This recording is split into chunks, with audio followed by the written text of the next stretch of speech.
আসসালামু আলাইকুম শিক্ষার্থীবৃন্দ, এই মুহূর্তে তোমরা যারা এইচএসসির এই ক্লাসটা দেখবে, সো প্রত্যেক শিক্ষার্থীকে স্বাগতম জানাই এবং সাধুবাদ জানাই। সো তোমরা এইচএসসির আইসিটির এই সি প্রোগ্রামিংয়ে যে সবচেয়ে সহজ কিন্তু তোমরা বুঝতে যে জায়গায় সমস্যা করো সেটা হচ্ছে ইফ এলস এর ইউজিংটা। সো কন্ডিশনাল অপারেটর বা ইফ এলস এর ব্যবহারটা আজকের এই পর্বে থাকবে। সো শিক্ষার্থীরা যদি আমাদের চ্যানেলে নতুন হয়ে থাকো অবশ্যই চ্যানেলটি সাবস্ক্রাইব করে দিবে এবং ভিডিওটি লাইক করবে। কেমন? চলো ইফ এলসটা কিভাবে কাজ করে এবং সি প্রোগ্রামিংয়ে সবচেয়ে ইম্পর্টেন্ট সি প্রোগ্রামিং আজকে ঝটপট আমরা শিখে নেব। কেমন? ওকে, তো এখানে খেয়াল করো, ইফ অর্থ যদি, এলস মানে হচ্ছে যে যখন ইফ কাজ করবে তো তখন তো আমাদের হইলই, আর যদি দেখা যায় যে ইফ কাজ করছে না, সো প্রোগ্রামে যখন ইফ কাজ না করে তখন কাজ করে হচ্ছে এলস। তার মানে বিষয়টা আমি একটু এক্সাম্পলের সাথে বোঝানোর চেষ্টা করব। তোমরা প্রোগ্রামিংয়ে বারবার ইফ এলস বা তোমরা এটার ইউজিংটা পাবে, ঠিক আছে, এলস ইফের ইউজিংটা পাবে। সো শিক্ষার্থীরা আজকের এই ক্লাসে আমি আরও ইন ডিটেলসে বোঝানোর জন্য আমি প্রথমে একটা এক্সাম্পলে যাব। কেমন? আচ্ছা, ধরো এটা একটা ঝুড়ি। কেমন? এই ঝুড়ির মধ্যে ধরো কিছু চকলেট রয়েছে, ঠিক আছে, কিছু চকলেট। আবার ঠিক পাশে আমার আরেকটা ঝুড়ি, এই ঝুড়িতে রয়েছে লিচু। আচ্ছা, এই ঝুড়িতে চকলেট আর এটাতে রয়েছে আমাদের লিচু। এখন কথা হচ্ছে, তোমাকে বলা হয়েছে যে যদি তুমি চকলেট নাও তাহলে তুমি লিচু নিতে পারবে না, আর যদি তুমি চকলেট না নাও তাহলে তুমি কি নেবে? লিচু নেবে। এখন কথা হচ্ছে যে কোনো দুইটার মধ্যে একটা নিতে হবে। সো ইফ এলস এর কাজটা প্রোগ্রামে ঠিক এইভাবেই করা হয়। যদি এই কাজটা তুমি করো, মানে যদি চকলেটটা নাও তাহলে কিন্তু তুমি চাইলেও লিচু নিতে পারবে না। আর যদি বলো যে না স্যার আমি চকলেট নিতে চাচ্ছি না, আমি লিচু নিব, সেক্ষেত্রে তুমি কি করবা? তুমি জাস্ট চকলেটটাকে ওভারটেক করে তারপরে কি নিবে? লিচু নিবে। অর্থাৎ প্রথমে চকলেট তুমি যদি পছন্দ হয় নিলে, আর না নিলে চকলেটের উপর দিয়ে ওভারটেক করে তোমাকে কি করতে হবে? লিচু নিতে হবে। সো শিক্ষার্থীরা এই যে চকলেটটা সেটা হচ্ছে ইফ, আর যে এই যে লিচুটা, যদি চকলেট না নাও তাহলে কি নিবা? লিচু। তাহলে আমার এটাই হচ্ছে এলস।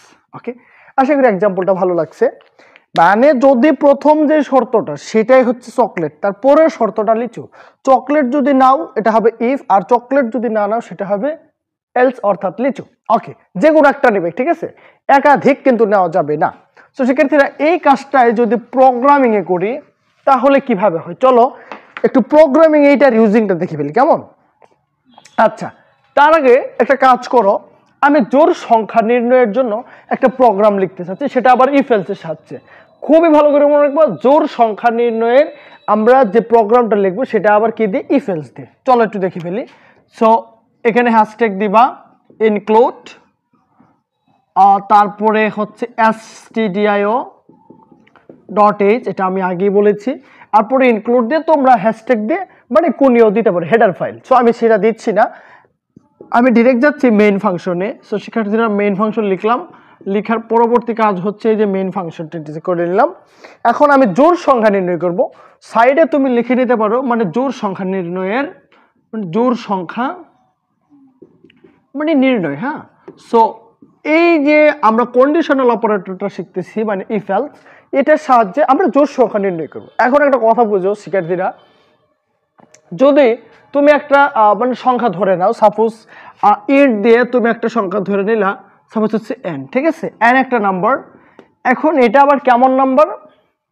এই নাম্বারটা তুমি জাস্ট এই যে সংখ্যাটা এটা কাস্টমারের কাছে নিবি স্ক্যানএফ ফাংশন। সো এর আগে প্রিন্টএফ ব্যবহার করতে হয়। সো প্রিন্টএফ লিখে এখানে কি দিবা? এন্টার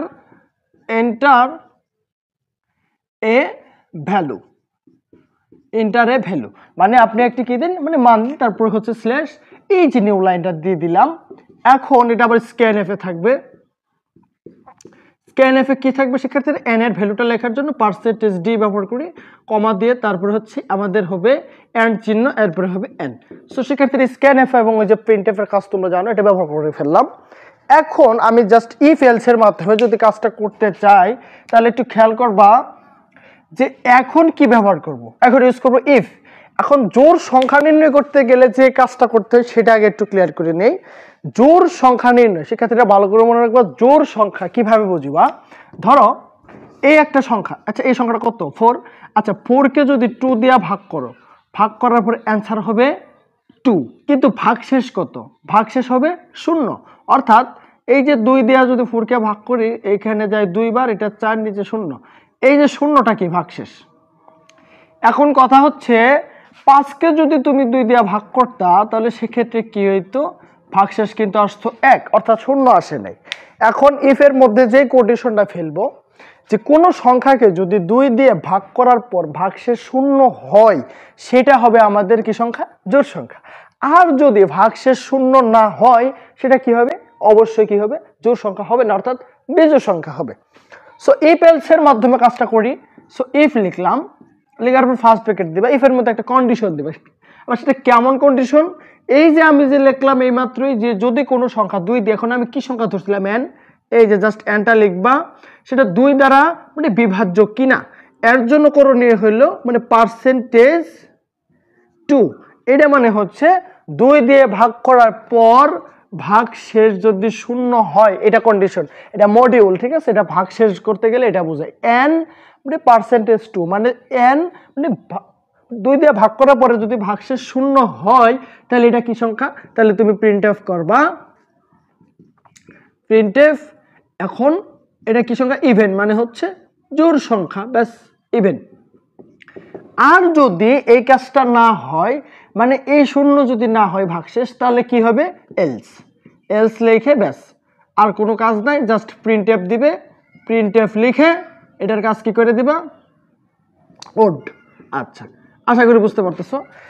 এখন এই যে কাজটা করলাম, এই কাজটুকু যদি বোঝা যায়, তারপরে নেক্সটের কাজ করব। শিক্ষার্থীরা একটু ভালো করে বুঝবা যে প্রোগ্রামিং এ যদি একটা শর্ত সত্যি হয় সেটা ইফের মধ্যে ফেলবা। যদি প্রোগ্রামটা এখানে সত্যি হয়ে যায়, যখন এই n এর মান যদি সাপোজ 6 হয়, কথার কথা ধরে নাও 6 হইলে সেটা 2 দিয়ে ভাগ করার পরে ভাগশেষ হবে 0, সুতরাং এই ক্ষেত্রে প্রোগ্রাম আমাকে প্রিন্ট করে দেখাবে ইভেন। ইভেন মানে হচ্ছে জোড় সংখ্যা, জোড়। আর যদি এখানে 6 না দিয়ে যদি কোনো কাস্টমার বা ইউজার 7 দেয়, সেটা 2 দিয়ে ভাগশেষ হবে না। আর যদি না হয় সেক্ষেত্রে তো ভাগশেষ 0 হবে না। আর 0 যদি না হয় তাহলে এখানে প্রিন্টএফ এর মধ্যে ইভেন্ট দেখাবে না, এটা সরাসরি এইখানে আমাদের ইফকে ওভারটেক করে এলসে আসবে, এলসে আসার পরে প্রিন্টএফ করে দেখাবে অট। আশা করি বুঝতে পারতেছো। সো ইফ এলস দিয়ে যদি এতটুকু বোঝা যায়, এরপরে আমি আরেকটা প্রোগ্রাম দেখাবো, সেটা ইফ, এলস ইফ এবং এলস দ্বারা, ঠিক আছে।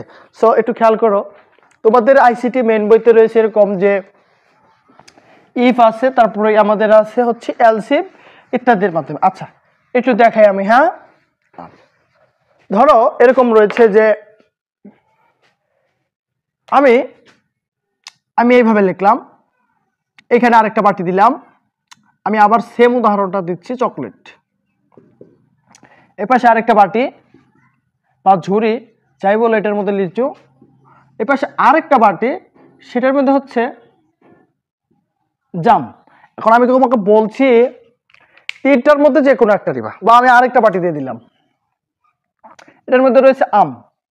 তো তিনটা, এই 4টা ঘর দিয়ে দিছি বা 4টা ঝুড়ি দিয়ে বলছি তুমি যে কোনো একটা থেকে একটা জিনিস নিতে পারবে। অর্থাৎ যদি তুমি চকলেট নাও সেক্ষেত্রে লিচু নিতে পারবে না, লিচু নিলে জাম নিতে পারবে না, জাম নিলে আম নিতে পারবে না। অর্থাৎ 4টার মধ্যে যে কোনো একটা নিলে আরগুলা নিতে পারবে না। এখন এটার মধ্যে তুমি ইফ এলস কিভাবে ব্যবহার করো সেটা বুঝো। আচ্ছা, একটু ভালো করে বুঝো, প্রোগ্রামের শুরুতে যে শর্ত থাকে সেটা হয় ইফ, আর প্রোগ্রামের শেষে যে শর্তটা থাকে সেটা হয় এলস। আশা করি বুঝতে পারছো। প্রোগ্রামের শুরুতে শর্ত ইফ আর শেষের শর্ত হচ্ছে এলস। এখন কথা হচ্ছে স্যার মাঝের দুইটা শর্ত কিভাবে ব্যবহার করব। মাঝের দুইটা শর্ত ব্যবহার করার কাজ হচ্ছে এলস ইফ। এলস ইফ, এটাও এলস ইফ, এটাও এলস ইফ। আশা করি বুঝতে পারতেছো। সো প্রোগ্রামের শুরুতে যদি কোনো কন্ডিশন থাকে সেটা ইফে ব্যবহার করবা, একদম সর্বশেষে যদি কোনো কন্ডিশন থাকে সেটা এলসে ব্যবহার করতে হয়, আর ভিতরে কোনো কন্ডিশন বা শর্ত থাকলে সেটাকে আমরা এলস ইফ দিয়ে ব্যবহার করি। এখন চলো একটু টেস্ট করে নিই এটা কিভাবে করতে হয়, ঠিক আছে। আচ্ছা, টেস্টটা আমি আর আগে যে মানে এটা ম্যাথটা মানে সলভ করছি আমি ওইটার মতোই করব, ঠিক আছে। সো এটা কিন্তু ক্লিয়ার যে প্রথমটা ইফ, শেষেরটা এলস, তারপরে ভিতরে দুইটা এলস ইফ যাবে, ঠিক আছে। ওকে, চলো এখন আরেকটা প্রোগ্রাম করে ফেলি, সেটা কিসের সাহায্যে, এই এলস ইফের সাহায্যে, ঠিক আছে। আচ্ছা, একটি সংখ্যা ধনাত্মক না ঋণাত্মক সেটা নির্ণয়ের জন্য এলসিফ মানে কন্ডিশনাল অপারেটর ব্যবহার করব। এখন প্রশ্নটা তোমরা চাইলে লিখতে পারো যে মানে কোন সংখ্যা ধনাত্মক নাকি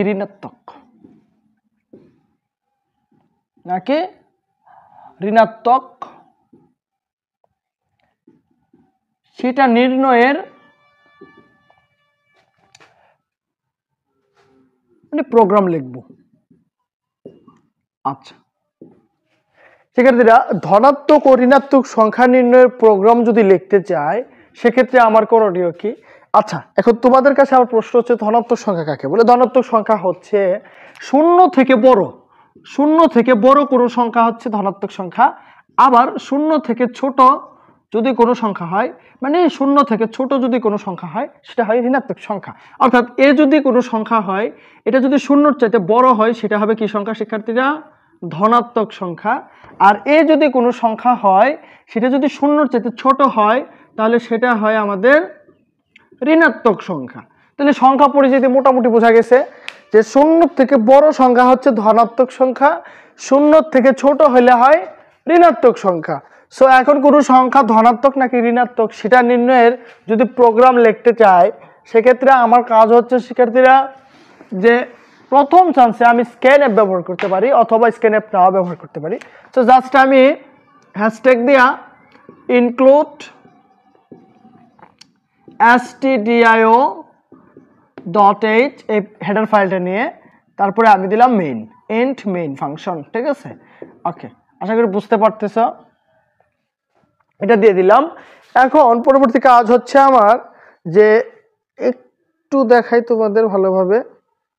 ওকে, এখন আমি যদি এটা কাস্টমারের কাছে একটা ইনপুট নিতে চাই সেক্ষেত্রে করণীয় হলো যেহেতু একটি সংখ্যা মানে কোন সংখ্যা জানি না সেটা কাস্টমার কাছে নিব।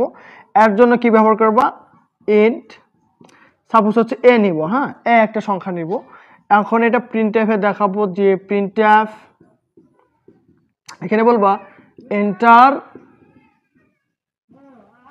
A value. এই ভ্যালুটা আবার কোথায় যাবে শিক্ষার্থীরা? ইন্টারে ভ্যালু দেওয়ার পরে স্ল্যাশ একটা নিউ লাইন করে দিলাম, তারপরে স্ক্যান এফ এর মধ্যে যাবে। স্ক্যান এফ তারপরে পার্সেন্টেজ ডি।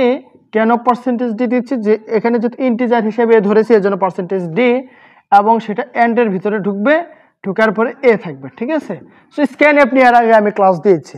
সো দুইটা কাজ শেষ। এখন আমাকে বলছে ধনাত্মক নাকি ঋণাত্মক নির্ণয়ের প্রোগ্রাম লিখবো, সেটা আবার ইফ এলসের সাহায্যে। আচ্ছা, প্রথম কাজ ইফ দিয়ে দিলাম। ইফ দেওয়ার পরে দেখো শিক্ষার্থীরা এই সংখ্যাটা আমি আগেই বলছি যদি কোনো সংখ্যা শূন্যর চাইতে বড় হয় সেটা হয় ধনাত্মক সংখ্যা, আর যদি কোনো সংখ্যা শূন্যর চাইতে ছোট হয়ে যায় তখন সেটা হয় ঋণাত্মক সংখ্যা। এখন এই জায়গায় সংখ্যা বলতে আমি এ ধরছি। ঠিক আছে, সো এখন প্রথম শর্ত দিবা এ গ্রেটার দেন 0, মানে এর মান যদি শূন্যর চাইতে বড় হয় তাহলে এটা কি সংখ্যা? তাহলে এই সাইডে প্রিন্ট করে দিবা প্রিন্টএফ ধনাত্মক সংখ্যা। তো ধনাত্মকের ইংরেজি কি? আমরা দেব পজিটিভ নাম্বার। ওকে, আশা করি বুঝতে পারতেছো আমার কথা শিক্ষার্থীরা। তারপরে স্ল্যাশ দিয়ে নিউ লাইন তোমরা দিতে পারো, নিউ লাইন। ঠিক আছে, ওকে। তো আমি কি করলাম? ইফ এর ভিতরে ফেলছি এ যদি শূন্যর চাইতে বড় হয় তাহলে সেটা কি সংখ্যা? ধনাত্মক সংখ্যা। সো ধনাত্মক সংখ্যাকে আমরা কি লিখছি? Positive number. এখন যাও একটু নিচে, এটা যদি হয় তাহলে ধনাত্মক হবে। এখন পরবর্তী কন্ডিশন কি সেটা দেখো। এখন পরবর্তী কন্ডিশন হচ্ছে আমি এইভাবে দিতে পারি এলসিফ আমি বলছি ভিতরে কন্ডিশন ফলাইতে চাইলে এলসিফে কি দিবা? এ লেস দেন 0, মানে এর মানটা যদি শূন্যর চাইতে ছোট হয় সেটা কি সংখ্যা? ঋণাত্মক সংখ্যা। সো আমি আবার নিচে দিব প্রিন্টএফ দিয়ে দিবা এটা কি সংখ্যা? নেগেটিভ নাম্বার বা ঋণাত্মক সংখ্যা। ঠিক আছে, নেগেটিভ নাম্বার। এখন কথা হচ্ছে আবার নিউ লাইন দিয়ে দাও স্ল্যাশ নিউ লাইন। ঠিক আছে, আচ্ছা। এখন কথা আছে স্যার এলস কোথায় ব্যবহার করবেন? এখন আমি এখানে ইউজ করছি ইফ আর এলসিফ। এখন যদি এলস এর ব্যবহারটা করতে চাই সেক্ষেত্রে কিভাবে করবো একটু দেখো, আমি যেই সংখ্যাটা কাস্টমার কাছে নিয়েছি সেটা হচ্ছে এর ভ্যালুটা যদি শূন্য হয়, আমার কিন্তু কথা ভালো করে বুঝবা, সংখ্যাটা যদি শূন্যর চাইতে বড় হয় পজিটিভ নাম্বার, সংখ্যাটি যদি শূন্যর চাইতে ছোট হয় নেগেটিভ নাম্বার। এখন কথা হচ্ছে যেই কাস্টমারের কাছে সংখ্যাটি নিবা সেই কাস্টমার যদি ভুল করে শূন্য দিয়ে ফেলে সেক্ষেত্রে করণীয় কি? তো সেটা হবে এলস এর মধ্যে দেখাবো। যদি কেউ শূন্য দিয়ে ফেলে তখন এটা প্রিন্ট, তুমি এলস লিখে জাস্ট প্রিন্ট করবা প্রিন্টএফ। আমি তো শূন্য দিতে বলি নাই, হয় ধনাত্মক নাইলে হবে কি ঋণাত্মক, কিন্তু কাস্টমার যদি শূন্য দিয়ে ফেলে বা ভুলভাল কোনো সংখ্যা দিয়ে ফেলে সেক্ষেত্রে প্রিন্টএফ করে দেখাবো দিস নাম্বার ইজ রং। ঠিক আছে, মানে কাস্টমারকে এটা বুঝাবো আপনি যে নাম্বারটা দিয়েছেন সেটা হচ্ছে রং, তারপরে জাস্ট আমি রিটার্ন জিরো করে আমি প্রোগ্রামটা শেষ করে দেব। ওকে শিক্ষার্থীরা, এতটুকু যদি বোঝা যায় আশা করি তোমরা বুঝতে পারতেছো আমি কি কাজ করছি। আমি কোনো সংখ্যা ধনাত্মক নাকি ঋণাত্মক সেটা দেখানোর জন্য ইফ এলস এর প্রোগ্রামটা লিখছি। প্রোগ্রাম লেখার ক্ষেত্রে কি প্রথমত আমি একটা ইন্টিজার হিসেবে ধরে নিছি, পরে প্রিন্টএফ দিয়ে ইন্টারে ভ্যালু আমি মানে এখানে যে এটা ধরছি এটার ভ্যালুটা চাইছি, তারপর নিউ লাইন দিচ্ছি, নিচে আসছি, পরবর্তী সেটা আবার স্ক্যানএফে ইউজ করছি। এখন প্রথম শর্ত এর মানটা শূন্যর চেয়ে যদি বড় হয় সেটা কি সংখ্যা? Positive number. আর এলসিপে ফেলছি এর যদি শূন্যর চেয়ে ছোট হয় তখন সেটা হলো নেগেটিভ নাম্বার। আর সর্বশেষে যদি কাস্টমার যদি শূন্যর চেয়ে ছোট কিংবা বড় কোনোটাই না দিয়ে যদি শূন্য দিয়ে দিত সেক্ষেত্রে আমি প্রিন্ট করে দেখাবো this number is wrong, return zero. Okay শিক্ষার্থীরা, যদি ইফ এলস এর পর্বটা ভালো লেগে থাকে অবশ্যই ভিডিওটি লাইক করবে এবং চ্যানেলে আমাদের নতুন হয়ে থাকলে সাবস্ক্রাইব করে দেবে, যাতে নেক্সট কোনো আপডেট ভিডিও বা কোনো ধরনের প্রশ্ন থাকলে কমেন্ট করে দেবে। ঠিক আছে, আল্লাহ হাফেজ, আসসালামু আলাইকুম।